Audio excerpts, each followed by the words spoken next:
नमस्कार, मैं हूं हेमंत चड़ार और आप देख रहे हैं Madhya Pradesh news channel the Bahujan news Damoh MP। आज हम दमोह जिले की खास खबरों पर नजर डालेंगे। दमोह मध्य प्रदेश मुख्यमंत्री कन्या विवाह निकाह योजना के अंतर्गत 11 मई 2025 को जनपद पंचायत दमोह द्वारा कृषि उपज मंडी परिसर में सामूहिक विवाह निकाह सम्मेलन का आयोजन होगा। इस आयोजन में सभी नियमों और निर्देशों का पालन सुनिश्चित करते हुए लाभार्थियों की सुविधा का विशेष ध्यान रखा जाएगा।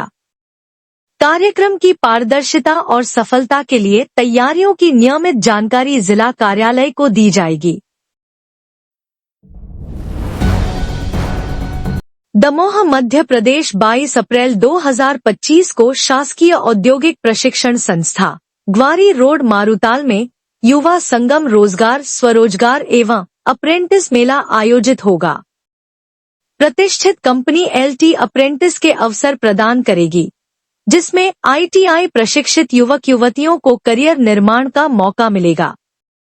यह मेला युवाओं को रोजगार और तकनीकी क्षेत्र में भविष्य संवारने की दिशा में सहायक साबित होगा।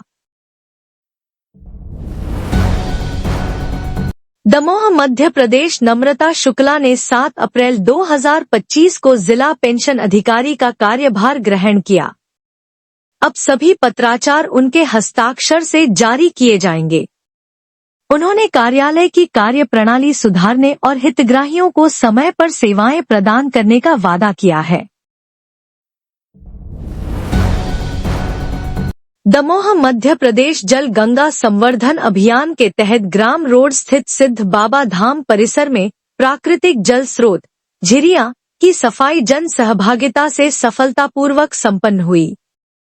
मध्य प्रदेश जन अभियान परिषद के मार्गदर्शन में ग्रामीणों और सामाजिक कार्यकर्ताओं ने श्रमदान कर जल संरक्षण का उदाहरण प्रस्तुत किया।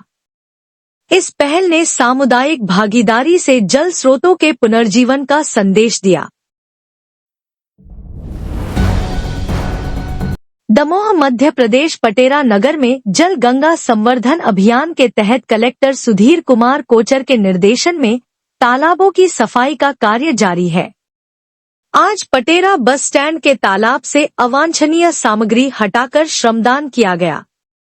इस सामुदायिक पहल ने जल संरक्षण और पर्यावरण संवर्धन का प्रेरक संदेश दिया। दमोह मध्य प्रदेश कलेक्टर सुधीर कुमार कोचर और जिला कार्यक्रम अधिकारी संजीव मिश्रा के निर्देशन में जबेरा और दमोह क्षेत्र में 2 बाल विवाहों को रोकने में महिला एवं बाल विकास विभाग और पुलिस विभाग ने सफलता पाई। प्रशासन ने अक्षय तृतीया पर संभावित बाल विवाह रोकने के लिए सख्त निर्देश जारी किए। बाल विवाह की सूचना हेल्पलाइन पर दी जा सकती है और शिकायतकर्ता की जानकारी गोपनीय रखी जाएगी। दमोह मध्य प्रदेश फसल अवशेष नरवाई जलाने पर बढ़ती घटनाओं के मद्देनजर कलेक्टर सुधीर कुमार कोचर ने अधिकारियों को 7 दिनों में जांच और कार्रवाई के निर्देश दिए। पर्यावरण विभाग के दिशा निर्देशों के तहत भूमि के आकार अनुसार दंड लगाया जाएगा। उप संचालक कृषि ने किसानों से पर्यावरण संरक्षण हेतु नरवाई न जलाने की अपील की। नमस्कार किसान भाइयों, आज जो अभी समय चल रहा है वो हमारी जो रबी की फसलें हैं वो सभी फसलें कटाई हो चुकी है और मुख्य रूप से हमारी जो गेहूं की फसल है वो किसान बंधुओं की सभी की कटाई हो गई है। ज्यादातर किसान बंधु जो है गेहूं की जो फसल है उसकी कटाई कंबाइन हार्वेस्टर से करते हैं और एक प्रचलन देखने को मिला है कि कंबाइन हार्वेस्टर से फसल कटवाने के बाद किसान बंधु जो है भूसे में जो एक्स्ट्रा रहता है उसके जो नरवाई रहती है पराली रहती है उसमें आग लगा देते हैं। तो इसमें यदि हम पराली में आग लगा देते हैं या भूसे में आग लगा देते हैं या हमारी फसल के अवशेष में आग लगा देते हैं तो हमारी जमीन के अंदर जो अनियंत्रित सूक्ष्म जीव रहते हैं, लाभदायक सूक्ष्म जीव रहते हैं जो हमारी फसलों के लिए आवश्यक होते हैं, वो जलकर नष्ट हो जाते हैं। हमारे जमीन के अंदर जो केचुए रहते हैं जो हमारे किसान के मित्र कहे जाते हैं वो नष्ट हो जाते हैं और हमारी जो मिट्टी की जैविक कार्बन है वो भी जलकर नष्ट हो जाता है और हमारी जो मिट्टी में सूक्ष्म पोषक तत्व पाए जाते हैं वो भी नष्ट हो जाते हैं, प्लस हमारी जमीन जो है वो बंजर होती जाती है, कठोर हो जाती है। और तो इसके लिए जो है हमारे किसान बंधु क्या करें, इसके लिए मैं बताना चाहता हूं कि यदि आपने अपनी जो गेहूं की फसल है या खरीफ में धान की फसल है, इसके लिए यदि आपने कंबाइन हार्वेस्टर से अपनी फसल की कटाई करवाई है, तो उसके पश्चात आप जो है कुछ यंत्रों का उपयोग करके आप नरवाई प्रबंधन कर सकते हैं। जैसे एक्स्ट्रा रीपर का उपयोग करके आप भूसा बना सकते हैं गेहूं का, तो उससे आपको अतिरिक्त लाभ भी प्राप्त हो जाती है और आपका खेत भी साफ हो जाता है। दूसरा विकल्प ये है कि आप जो है नरवाई यदि आपकी खेत में खड़ी हुई है तो आप गहरी जुताई कर दें। ग्रीष्मकालीन गहरी जुताई करने से आपकी जो नरवाई है वो खेत के अंदर दब जाती है, और जब बारिश होती है तब नरवाई जो है वो सड़ करके एक अच्छी जैविक खाद बन जाती है, जिससे हमारी जमीन की जो है उर्वरक क्षमता भी बढ़ जाती है। और गहरी जुताई करने से हमारी जमीन में जो कीड़े पतंगों की समस्या है, क्योंकि जो कीड़े पतंगे हैं उनकी अलग अलग अवस्थाएं पाई जाती हैं, तो अंडावस्था या प्यूपा अवस्था जो होती है वो जमीन के अंदर छिपी रहती है, और जब हम गहरी जुताई कर देते हैं तो वो जो है जमीन के ऊपर आ जाते हैं, तो उससे तेज धूप के कारण वो जो है नष्ट हो जाते हैं। इसी प्रकार से खरपतवारों के बीज जो रहते हैं वो जमीन के अंदर डले रहते हैं, जब हम गहरी जुताई कर देते हैं तो खरपतवारों के बीज भी ऊपर आ जाते हैं और उनकी अंकुरण क्षमता धूप के कारण नष्ट हो जाती है, और बहुत सारी बीमारियों के रोग कारक भी नष्ट हो जाते हैं। तो गहरी जुताई के बहुत लाभ हैं। और वर्षा जब होती है तब हमारी जमीन में पानी बहुत ज्यादा अवशोषित होता है, तो जल धारण क्षमता भी आपकी जमीन की बढ़ती है गहरी जुताई करने से। एक और विकल्प मैं बताना चाहता हूं किसान बंधुओं को कि वो जो है यदि उन्होंने कंबाइन हार्वेस्टर से जो है फसल की कटाई करवाई है और नरवाई खेत में खड़ी हुई है और आप दूसरी फसल कोई बोना चाहते हैं, तो 2-3 सीड ड्रिल अवेलेबल है, जैसे सुपर सीड ड्रिल। इसमें जो है आगे रोटावेटर लगा रहता है और पीछे से बोनी होती जाती है, तो आपको किसी भी जुताई करने की आवश्यकता खेत की नहीं पड़ती और सीधे आप बोनी आपने अपनी दूसरी फसल की कर सकते हैं। इससे आपको लाभ ये होता है कि एक तो आपकी उत्पादन लागत कम हो जाती है क्योंकि आपको जुताई नहीं करना पड़ती, दूसरा आपकी जो है नरवाई खेत में ही दब करके जो है खाद का रूप धारण कर लेती है, तो इससे जो है हमारी जो खाद जो फसलों में खाद देना पड़ती है वो कम देना पड़ती है और हमारी फसल भी अच्छी होती है, तो उत्पादन लागत भी कम आती है। एक दूसरा सीडर आता है जिसको हम जो है हैप्पी सीडर कहते हैं। हैप्पी सीडर में क्या है कि जो है रोटावेटर नहीं लगा रहता है, ये जो नरवाई है आपकी वो आच्छादन का काम करती है, और जो है एक फसल में जो है आच्छादन का जब काम करती है तो वाष्पीकरण के कारण जो हमारे जल का नुकसान होता है वायुमंडल में, उसका नुकसान कम होता है, जमीन में सूक्ष्मजीव की संख्या भी अच्छी हो जाती है, तो हैप्पी सीडर से भी बोनी आप कर सकते हैं। एक जो है यदि आपके खेत में नरवाई खड़ी हुई है तो आप रोटावेटर भी चला करके अपनी नरवाई को खेत में मिला सकते हैं, जिससे आप जो है जो आपकी नरवाई है वो खेत में दब जाती है और एक जैविक खाद का रूप धारण कर लेती है और आपके खेत में एक जैविक खाद बन जाती है। इसी प्रकार से जो है 3 मशीनें एक साथ चलानी पड़ती हैं। एक तो होता है इसमें रेकर, एक चॉपर और एक बेलर। इससे क्या होता है कि आपकी नरवाई के बंडल्स बन जाते हैं, जिससे जो है आप उन बंडलों का उपयोग जो है जो प्राइवेट कंपनियां हैं वो खरीद लेती हैं। आप इन बंडलों को जो है घर पे भी रख सकते हो, तो जब आपको भूसे की आवश्यकता होती है तो आप उसको भूसा बना सकते हो। इन बंडलों का जो नरवाई है आपकी, उनका उपयोग जैविक या प्राकृतिक खेती में जो है आच्छादन के रूप में कर सकते हो।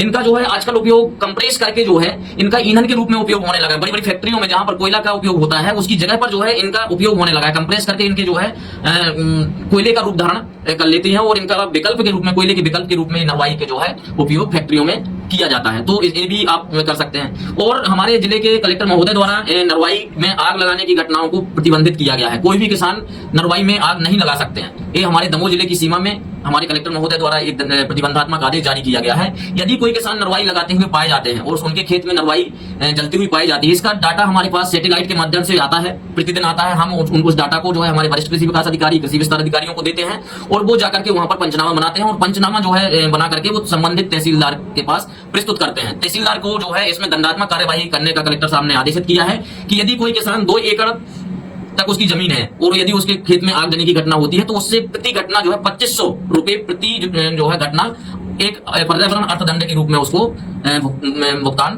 करना पड़ सकता है। यदि कोई किसान के पास 2 से 5 एकड़ जमीन है तो प्रति घटना उसको 5000 रुपए पर्यावरण अर्थदंड के रूप में जो है उसको भुगतान करना पड़ेगा। और यदि किसी के पास 5 एकड़ से अधिक जमीन है तो यदि वो नरवाई में आग लगाते हैं तो प्रति घटना जो है उनको 15,000 रुपए तक का अर्थदंड लगाया जा सकता है। तो मेरा किसान बंधुओं से अनुरोध यही है कि आप नरवाई को बिल्कुल भी न जलाएं और नरवाई के जो मैंने विकल्प बताए हैं कि नरवाई प्रबंधन कैसे करें, इनको आप उपयोग कर सकते हैं। एक पूसा डीकंपोजर आता है, उसमें आप जो है अपने खेत में सिंचाई कर दें स्प्रिंकलर से और फिर वो पूसा डीकंपोजर का यदि आप छिड़काव कर देते हैं तो 10 से 15 दिन में आपकी नरवाई वहीं खेत में सड़ जाती है, मतलब डीकंपोज हो जाती है, आपकी खाद बन जाती है। तो बहुत सारे विकल्प हैं, आप जो है नरवाई को बिल्कुल भी ना जलाएं। और यदि आप सीधे बोनी करना चाहते हैं तो सुपर सीडर और हैप्पी सीडर के माध्यम से आप सीधे बोनी भी कर सकते हैं बिना नरवाई को जलाए हुए। बहुत बहुत धन्यवाद।